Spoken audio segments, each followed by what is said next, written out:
Hi ಎಲ್ರಿಗೂ ನಮಸ್ಕಾರ. Welcome back to my YouTube channel. ನಮ್ಮ ಕರ್ನಾಟಕ ರಾಜ್ಯ ಧಾರ್ಮಿಕತೆಯ ದೃಷ್ಟಿಯಿಂದ ಬಹಳ ಸಿರಿವಂತವಾಗಿದೆ. ಇಲ್ಲಿ ನಾನಾ ದೇವರುಗಳನ್ನು ನಾನಾ ರೂಪದಲ್ಲಿ ಪೂಜಿಸ್ತೀವಿ, ಆರಾಧಿಸ್ತೀವಿ. ಅಂತಹ ದೇವರುಗಳ ಪಟ್ಟಿಯಲ್ಲಿ ಹನುಮನು ಕೂಡ ಒಬ್ಬರು. ರಾಮ ಭಕ್ತ ಹನುಮಂತ, ಅಂಜನಿ ಪುತ್ರ, ಆಂಜನೇಯ, ಹನುಮಾನ್ ಅಂತೆಲ್ಲ ನಾನಾ ಹೆಸರುಗಳಿಂದ ನಾವು ಈತನನ್ನು ಕರಿತೀವಿ. ನಮ್ಮ ರಾಜ್ಯದಲ್ಲಿ ಹನುಮಂತನ ದೇವಾಲಯಗಳು ಸುಮಾರಿದೆ. ಅಂತಹ ದೇವಾಲಯಗಳಲ್ಲಿ ಒಂದಾದದ್ದು ಕಾರ್ಯಸಿದ್ಧಿ ಆಂಜನೇಯ ಸ್ವಾಮಿ ದೇವಸ್ಥಾನ. ಕಾರ್ಯಸಿದ್ಧಿ ಪದವೇ ಸೂಚಿಸೋ ಹಾಗೆ ಭಕ್ತರು ಕೇಳಿಕೊಂಡ ಯಾವುದೇ ಕಾರ್ಯಗಳು ನೆರವೇರುತ್ತೆ ಅನ್ನೋದೊಂದು ದೃಢವಾದ ನಂಬಿಕೆ ಈ ದೇವಸ್ಥಾನದಲ್ಲಿದೆ. ಈ ದೇವಸ್ಥಾನ ಎಲ್ಲಿರೋದು ಅನ್ನೋದ್ರ ಬಗ್ಗೆ ವಿಡಿಯೋ ಕೊನೆಯಲ್ಲಿ ಹೇಳ್ತೀನಿ, ಸೊ ವಿಡಿಯೋ ಪೂರ್ತಿ ನೋಡಿ.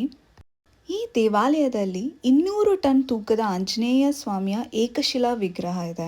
ಹಾಗೂ ಈ ಆಂಜನೇಯ ಸ್ವಾಮಿಯ ಕೈಗಳು ನಮಸ್ಕಾರ ಮುದ್ರೆಯಲ್ಲಿರೋದನ್ನು ನೀವು ಕಾಣ್ಬೋದು. ಗಣಪತಿ ಸಚ್ಚಿದಾನಂದ ಸ್ವಾಮಿಗಳು ಈ ದೇವಸ್ಥಾನದ ನಿರ್ಮಾಣ ಹಾಗೂ ಆಂಜನೇಯ ಸ್ವಾಮಿಯ ಮೂರ್ತಿಯ ಪ್ರತಿಷ್ಠಾಪನೆ ಮಾಡಿರುತ್ತಾರೆ.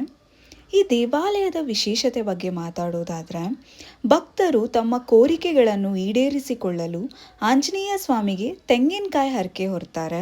ಇಲ್ಲಿ ಕಟ್ಟುವ ತೆಂಗಿನಕಾಯಿಗೆ ಪೂರ್ಣಫಲ ಅಂತ ಕರೀತಾರೆ.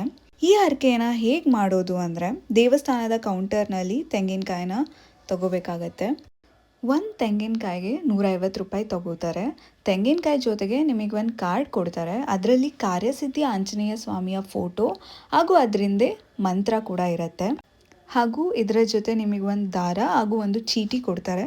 ಅದರಲ್ಲಿ ಯಾವ ಸ್ಟ್ಯಾಂಡಲ್ಲಿ ಕಾಯಿನ ಕಟ್ಟಬೇಕು ಹಾಗೂ ಯಾವ ದಿನ ನೀವು ಕಾಯಿನ ಬಿಚ್ಚಬೇಕು ಅನ್ನೋ ಡೀಟೇಲ್ಸ್ ಇರುತ್ತೆ. ಕಾಯಿನ ತಗೊಂಡು ನೀವು ದೇವಸ್ಥಾನದ ಒಳಗಡೆ ಒಂದು ಹಾಲ್ ಇದೆ, ಅಲ್ಲಿಗೆ ಹೋಗಬೇಕಾಗತ್ತೆ. ಅಲ್ಲಿ ಅರ್ಚಕರ ಸಮ್ಮುಖದಲ್ಲಿ ಕೆಲವೊಂದು ಮಂತ್ರ ಪಠನೆ ಮಾಡ್ತಾ ಸಂಕಲ್ಪ ಮಾಡ್ಕೋಬೇಕು. ಹಾಗೂ ತೆಂಗಿನಕಾಯಿ ಸಮೇತ ಗರ್ಭಗುಡಿಯ ಸುತ್ತ 3 ಸುತ್ತು ಹಾಕಿ ನಿಮಗೆ ಕೊಟ್ಟಿರೋ ಸ್ಟ್ಯಾಂಡ್ನಲ್ಲಿ ಕಾಯಿನ ಕಟ್ಟಬೇಕಾಗತ್ತೆ. ಈ ಕಾಯಿ ದೇವಾಲಯದಲ್ಲಿ 16 ದಿನಗಳ ಕಾಲ ಬಿಡಲಾಗತ್ತೆ. ಈ ದೇವಸ್ಥಾನದ ಸುತ್ತಮುತ್ತ ನೀವು ಅಸಂಖ್ಯಾತ ತೆಂಗಿನಕಾಯಿಗಳನ್ನು ಕಟ್ಟಿರೋದನ್ನು ನೀವು ಕಾಣ್ಬೋದು. ಈ 16 ದಿನಗಳಲ್ಲಿ ಅಟ್ಲೀಸ್ಟ್ 4 ದಿನಗಳು ಭಕ್ತರು ದೇವಾಲಯಕ್ಕೆ ಆಗಮಿಸಿ ತ್ವಮಸ್ವೆನ್ ಕಾರ್ಯನಿರ್ಯೋಗೆ ಪ್ರಮಾಣಂ ಹರಿಸಪ್ತಮ ಹನುಮಾನ್ ಯತ್ನವಾಸ್ತಾಯ ದುಃಖಕ್ಷಯ ಕರೋಭವ. ಈ ಮಂತ್ರವನ್ನು ಹೇಳುತ್ತಾ 16 ಸುತ್ತು ದೇವಾಲಯದ ಸುತ್ತ ಪ್ರದಕ್ಷಿಣೆ ಹಾಕಬೇಕು. ಹಾಗೂ ಈ ಮಂತ್ರವನ್ನು 16 ದಿನಗಳ ಕಾಲ ಮನೆಯಲ್ಲಿ 108 ಬಾರಿ ಹೇಳಬೇಕಾಗತ್ತೆ. ಹಾಗೂ ಈ 16 ದಿನಗಳಲ್ಲಿ ಮದ್ಯಪಾನ ಮತ್ತು ಮಾಂಸಾಹಾರವನ್ನು ತ್ಯಜಿಸಬೇಕು. ದೈಹಿಕ ಮತ್ತು ಮಾನಸಿಕ ಶುದ್ಧತೆಯನ್ನು ಖಚಿತಪಡಿಸಿಕೊಳ್ಳುವ ಮೂಲಕ ಸಾತ್ವಿಕ ಜೀವನ ಶೈಲಿಯನ್ನು ಕಾಪಾಡಿಕೊಳ್ಬೇಕಾಗತ್ತೆ. ಪ್ರತಿ ಶನಿವಾರ ಸುಮಾರು ಜನ ಈ ದೇವಸ್ಥಾನಕ್ಕೆ ಭೇಟಿ ಕೊಡ್ತಾರೆ. ನೋಡ್ತಿದ್ದೀರಾ ನೀವು ಎಷ್ಟು ಜನ ಇದ್ದಾರೆ ಅಂತ. ಅಷ್ಟು ಜನ ಇದ್ದರೂ ಈ ದೇವಸ್ಥಾನದಲ್ಲಿ ಅಷ್ಟೇ ಪೀಸ್ಫುಲ್ಲಾಗಿರುತ್ತೆ ಹಾಗೂ ಅಷ್ಟೇ ಸೈಲೆಂಟಾಗಿರುತ್ತೆ. ಇನ್ನು 16ನೆಯ ದಿನದಂದು ನಿಮ್ಮ ಪೂರ್ಣ ಫಲವನ್ನು ತೆಗೆದು ಅಂತಿಮ ಪೂಜೆಯನ್ನು ಅರ್ಪಿಸಿ ಆ ತೆಂಗಿನಕಾಯಿನ ಮನೆಗೆ ತಂದು ಅದರಲ್ಲಿ ಯಾವುದಾದ್ರೂ ಸಿಹಿ ಪದಾರ್ಥವನ್ನು ಮಾಡಬೇಕಾಗತ್ತೆ. ಅಕಸ್ಮಾತ್ ನೀವು 16ನೆಯ ದಿನ ಪೂರ್ಣ ಫಲನ ಬಿಚ್ಚದಿದ್ದರೆ ಅಥವಾ ನಿಮಗೆ ದೇವಸ್ಥಾನಕ್ಕೆ ಹೋಗೋಕ್ಕಾಗದಿದ್ದರೆ, ನಿಮ್ಮ ಅನುಪಸ್ಥಿತಿಯಲ್ಲಿ ದೇವಾಲಯದ ಅರ್ಚಕರು ಪೂರ್ಣ ಫಲವನ್ನು ಬಿಚ್ಚಿ ಅದನ್ನು ದೇವಾಲಯದ ಪ್ರಸಾದ ತಯಾರಿಸಲು ಬಳಸಲಾಗತ್ತೆ. ಈ ದೇವಾಲಯದಲ್ಲಿ ನೀವು ದತ್ತಾತ್ರೇಯ ಸ್ವಾಮಿ, ಶಿವ, ಗಣಪತಿ ಮತ್ತು ನವಗ್ರಹ ಗುಡಿಯನ್ನು ಕೂಡ ಕಾಣ್ಬೋದು. ಇಲ್ಲಿ ನೀವು ಹೇಳುವ ಕಾರ್ಯಸಿದ್ಧಿ ಆಂಜನೇಯ ಸ್ವಾಮಿಯ ಮಂತ್ರ ಸ್ವತಃ ಸೀತಾದೇವಿಯೇ ರಚಿಸಿದ್ದು ಅಂತ ಹೇಳಲಾಗುತ್ತೆ.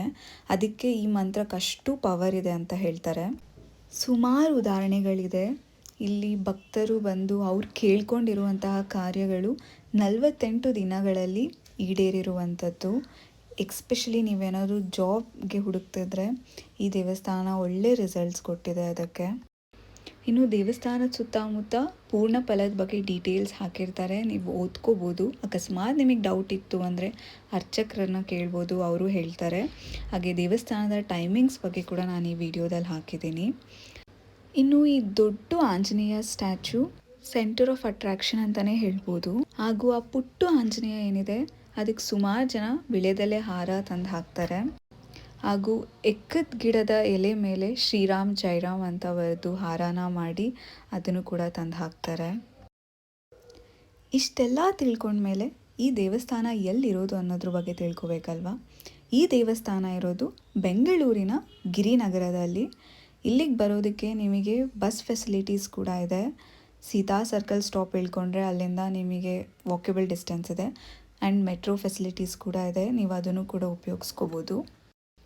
ನೋಡಿದ್ರಲ್ಲ, ಇದಾಗಿತ್ತು ಕಾರ್ಯಸಿದ್ಧಿ ಆಂಜನೇಯ ದೇವಸ್ಥಾನದ ಬಗ್ಗೆ. ಈ ವ್ಲಾಗ್ ನಿಮ್ಗೆ ಇಷ್ಟ ಆಗಿದ್ದಲ್ಲಿ ದಯವಿಟ್ಟು ಲೈಕ್ ಮಾಡಿ, ಶೇರ್ ಮಾಡಿ ಆ್ಯಂಡ್ ಸಬ್ಸ್ಕ್ರೈಬ್ ಮಾಡಿ. Thanks for watching.